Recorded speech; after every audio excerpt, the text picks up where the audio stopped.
नमस्कार दोस्तों। तमिलनाडु में जब से स्टालिन के मंत्री सेंथिल बालाजी की गिरफ्तारी हुई है, उसके बाद से तमिलनाडु अचानक ही सुर्खियों में आना शुरू हो गया है। अब तक जो हरकतें ममता बनर्जी पश्चिम बंगाल में किया करती थी, वो तमिलनाडु में एम के स्टालिन करने लगे हैं। शायद एम के स्टालिन को ममता बनर्जी ने कोई सलाह दी है, या उन्होंने कुछ उनको ऐसे टिप्स दिए हैं कि शायद इन हरकतों से आप लोग जल्दी से फिर सत्ता में वापस आ जाएंगे। देखिए, ममता बनर्जी की सहायता तो कुछ मीडिया हाउस करने लगे हैं, और रजत शर्मा जी का जो चैनल है उसने तो कह दिया है कि इस बार ममता बनर्जी लोकसभा चुनाव में क्लीन स्वीप करने वाली हैं पश्चिम बंगाल में। लेकिन एम के स्टालिन जो है वो किस घमंड में है, किस गुमान में है, क्योंकि वो जानते हैं कि तमिलनाडु की जो जनता है, एक बार इस पार्टी को चुनती है, एक बार उस पार्टी को चुनती है। और जयललिता की पार्टी तो पिछले 2 टर्म से लगातार सत्ता में रही थी। अब एम के स्टालिन को इस बात का शायद घमंड हो गया है कि वो केंद्र में बनने जा रही तथाकथित सरकार जो INDIA के नेतृत्व में बनेगी, वो उसका एक मेन घटक दल है। तो इसलिए उन्हें नरेंद्र मोदी, बीजेपी या राइट विंग के जो एनालिस्ट हैं या फिर जो वक्ता हैं, उन पर हमला बोलने की पूरी आज़ादी उनको मिल गई है, बहाना कोई भी हो। अगर आप हमारे पीछे ईडी भेजेंगे तो हम फिर आपके लोगों को नहीं छोड़ेंगे। देखिए, तमिलनाडु में एक घटना हुई है। पता नहीं कितने यूट्यूबर्स ने इस पर वीडियो बनाए हैं, लेकिन मैं तो निश्चित रूप से इस पर वीडियो बनाऊंगा ही। मीडिया में या मीडिया क्षेत्र में या जो अभिव्यक्ति की आज़ादी है, यूट्यूबर्स हैं, इस कम्युनिटी पर अगर कोई हमला बोलेगा तो मेरा वीडियो तो साहब उस पर जरूर आएगा। हुआ यह है कि चेन्नई में एक राजनीतिक विश्लेषक हैं बद्री शेषाद्री, 58 ईयर्स के हैं। 58 ईयर्स के हैं और एक पब्लिशिंग हाउस भी वो चलाते हैं, और पब्लिशर हैं जाने वाले, और सत्ता के गलियारों में उनकी अच्छी खासी जान पहचान है। उनको तमिलनाडु की पुलिस ने कल गिरफ्तार किया है। घटना क्या है मैं आपको बताता हूं, आपकी स्क्रीन पर भी कुछ चीजें मैं आपको निश्चित रूप से दिखाऊंगा। उन्हें पेरम्बदूर जिले की जो पुलिस है उसने गिरफ्तार किया गया है, और उन्हें 11 अगस्त तक की न्यायिक हिरासत में ले लिया गया है। मजिस्ट्रेट में पेश किया गया उन्हें, मजिस्ट्रेट के सामने। उन पर आरोप ये है कि 22 जुलाई को उन्होंने एक यूट्यूब वीडियो में पार्टिसिपेट किया, किसी को इंटरव्यू दिया, बातचीत कर रहे थे वो, और उसमें उन्होंने chief justice of India DY Chandrachud साहब पर मणिपुर हिंसा को लेकर टिप्पणियां की। आप जानते होंगे कि मणिपुर हिंसा को लेकर सुप्रीम कोर्ट ने स्वतः संज्ञान लिया था और जवाब तलब उस मामले में किया था। तभी से CJI DY Chandrachud supreme court को आलोचनाओं का सामना करना पड़ रहा है कि सुप्रीम कोर्ट एक पॉलिटिकल विंग की तरह काम कर रही है, और सुप्रीम कोर्ट ऐसे लॉ एंड ऑर्डर का जो मामला है वो सरकार का होता है, चाहे वो राज्य सरकार हो चाहे केंद्र सरकार हो। उसमें सुप्रीम कोर्ट को इस तरह की दखलंदाजी नहीं करनी चाहिए। लोगों की तरह तरह की अपनी ओपिनियन है। हमारे देश में सबको बोलने की पूरी आज़ादी है, ये हमारी सुप्रीम कोर्ट ही कई बार सुनिश्चित कर चुकी है। तो इस पूरे प्रकरण में हुआ ये है कि DY चंद्रचूड़ साहब पर उन्होंने कुछ टिप्पणी की, फिर उन पर पेरम्बदूर के एक वकील हैं B कविरासु, उन्होंने एक FIR कराई।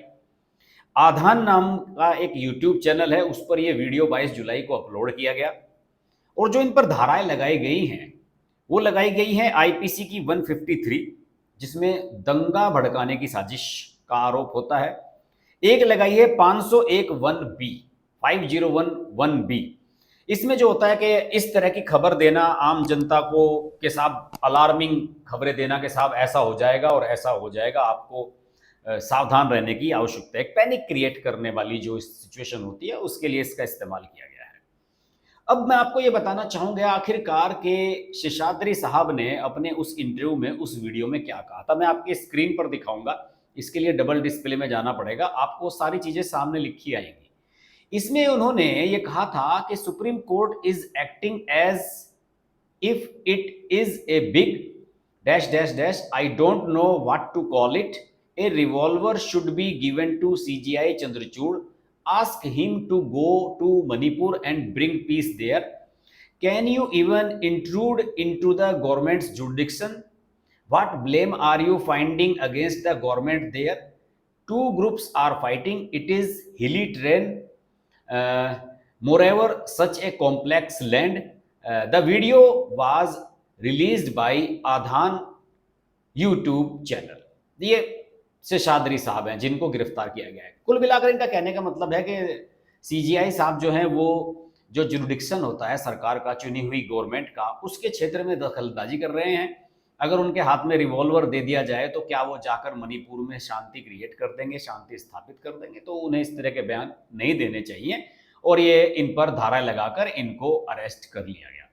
तो कुल मिलाकर मेरे कहने का उद्देश्य दोस्तों यही है कि अक्सर हमारे देश में जो हमारा खास तौर से जो लेफ्ट लिबरल इकोसिस्टम है देश का, यहाँ का लेफ्ट से संबंधित मीडिया है या पत्रकार हैं, ये सब लोग अक्सर ये कहा करते हैं कि हमारे देश में अभिव्यक्ति की आज़ादी होनी चाहिए, ये होना चाहिए, फलाना होना चाहिए, इस पर कोई हमला नहीं होना चाहिए। लेकिन अब शेषाद्री साहब को गिरफ्तार किया गया है तो क्या उस पर कोई इस तरह का वीडियो किसी ने बनाया है कि एक एक प्रवक्ता को, प्रवक्ता क्या, एक वक्ता को इस तरह से आप लोग अरेस्ट कर रहे हैं? ये अभिव्यक्ति की आज़ादी पर कुठाराघात है क्या? इस तरह का किसी ने वीडियो बनाया है? मैं सीजीआई चंद्रचूड़ और उन्होंने क्या किया है उसे एक तरफ छोड़ देता हूँ, लेकिन क्या इस पर एक वीडियो किसी को नहीं बनाना चाहिए था? आरफा खानम शेरवानी बनाती, चाहे रवीश कुमार बनाते, जीत अंजुम बनाते, कोई तो बनाता। इतने सारे ज्ञानी सोशल मीडिया पर हैं, टीवी चैनल्स में हैं, किसी ने इस खबर को हाईलाइट ही नहीं किया। केवल उनका कसूर इतना है कि वो दक्षिणपंथी विचारधारा के हैं शेषाद्री साहब, राइट विंग की विचारधारा उनके है। वैसे सत्ता के गलियारों में उनकी पहचान रही है, लेकिन जब एआईएडीएमके की सरकार थी, डीएमके की सरकार बनी, तो वो तमिल इंटरमीडिएट एजुकेशन काउंसिल, इसकी सलाहकार समिति के सदस्य थे। अक्टूबर 2022 में, यानी कि डीएमके की सरकार बनने के लगभग 1 साल के भीतर ही उन्होंने कुछ सोशल मीडिया पर सीएन अन्नादुरई, जो डीएमके के संस्थापक रहे हैं, करुणानिधि के भी गुरु, उन पर एक विवादित टिप्पणी कर दी थी और उसके बाद डीएमके सरकार ने उनको हटा दिया था। अब वैसे तो उनकी गिरफ्तारी की जो बीजेपी के अध्यक्ष है वहाँ के अन्नामलई, उन्होंने भी आलोचना की है और उन्होंने कहा कि ये अभिव्यक्ति की आज़ादी पर हमला है।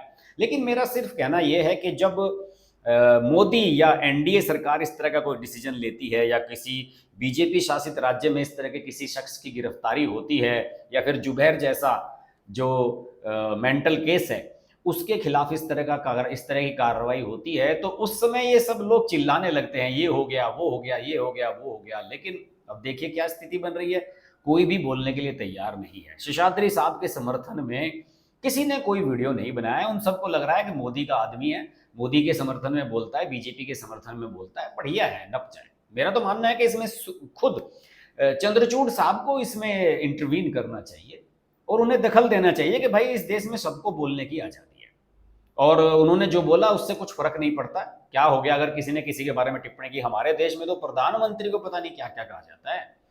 इवन हमारी जो राष्ट्रपति हैं द्रौपदी मुर्मू, उनको कहा जा रहा है कि साहब वो आदिवासियों पे जुल्म हो रहा है, उस पर कुछ बोलती नहीं है। तो बहुत सारी चीज़ें हैं हमारे देश में जो हो रही हैं, उन सब चीज़ों पर देखभाल कर थोड़ा सा खुली हुई आंखों से विचार विमर्श करने की आवश्यकता है। कौन सही है कौन गलत है ये मैं आप पर छोड़ता हूँ, दर्शकों पर छोड़ता हूँ। लेकिन मैं आप सब लोगों से एक रिक्वेस्ट जरूर करना चाहूँगा कि अगर ये वीडियो, इसमें जो मैंने बातें कही हैं और जो मैंने मुद्दा उठाने की कोशिश की है, मैं फिर टिप्पणी कर रहा हूँ, मुझे डर लगता है डीवाई चंद्रचूड़ साहब से, क्योंकि डीवाई चंद्रचूड़ साहब पहले कह चुके हैं कि सोशल मीडिया पर सुप्रीम कोर्ट को बहुत क्रिटिसाइज किया जाता है और यूट्यूब चैनल्स पर खास तौर से उनकी नज़र बनी हुई है। तो भाई मुझे तो अब डर लगने लगा है कि सुप्रीम कोर्ट के बारे में या किसी भी देश के किसी भी जज के बारे में अगर आप टिप्पणी करेंगे तो हो सकता है कि आपको गिरफ्तार कर लिया जाए। अगर आप बीजेपी शासित राज्य में हैं तो शायद बच भी जाएं और किसी राज्य में तो आप बचेंगे नहीं। तो इसलिए तो मुझे तो चंद्रचूड़ साहब क्षमा ही कर दें। लेकिन मैं सिर्फ जनता से, जो मेरे दर्शक हैं, उनसे ये निवेदन करना चाहूँगा कि आवाज़ उठाइए और अगर तमिलनाडु में ऐसा हुआ है तो कम से कम सोशल मीडिया के माध्यम से इस पर आवाज़ उठाई जानी चाहिए। मैं यूट्यूबर कम्युनिटी हैं जो मेरे मित्र हैं उनसे भी निवेदन करूंगा कि शेषाद्री साहब के बारे में भी वीडियो बनाएं। और वैसे तो मणिपुर में विरोधी दल जो है, विपक्षी दल, उनका एक अभी हाल ही में वो भी गया था डेलीगेशन, कल ही लौट कर आया है वहाँ से, और उन्होंने पता नहीं क्या क्या कहा है। तो अभिव्यक्ति की आज़ादी हमारे देश में सबको है। यहाँ देश में आप अपने प्रधानमंत्री को कुछ भी कहिए, किसी भी बड़े पॉलिटिकल लीडर को गाली दे दीजिए, यहाँ पर कुछ नहीं होता है। लेकिन बस दिक्कत जब ही हो जाती है कि जब मामला उल्टा हो जाता है, जब राइट विंग वाले आ जाते हैं निशाने पर तो फिर उन्हें बख्शा नहीं जाता है। तो मेरा मन था कि इस मुद्दे पर आपसे बात की जाए। आशा करता हूँ कि ये वीडियो आपको पसंद आएगा और ये वीडियो मैसेज देने वाला है। इसको प्रसारित कीजिए, इसको व्हाट्सएप पर शेयर कीजिए, अपने फेसबुक पर डालिए, ट्विटर पर शेयर कीजिए। जिन लोगों तक ये मैसेज जाना चाहिए, अगर आप तमिलनाडु से हैं तो जरूर इसमें वीडियो में उन सबको टैग करके सोशल मीडिया पर, ट्विटर पर उन तक इसको पहुंचाने का प्रयास करें। मैंने तो अपनी हिम्मत करके बात किसी तरह से कह दी, देखते हैं क्या होता है। वैसे तो मैं तो फिर एक बार हाथ जोड़कर कहता हूँ, मैं तो सुप्रीम कोर्ट के बारे में भाई कोई टिप्पणी करूंगा नहीं। पता नहीं कब धर लिया जाऊं। फिर होती है आपसे मुलाकात। नमस्कार।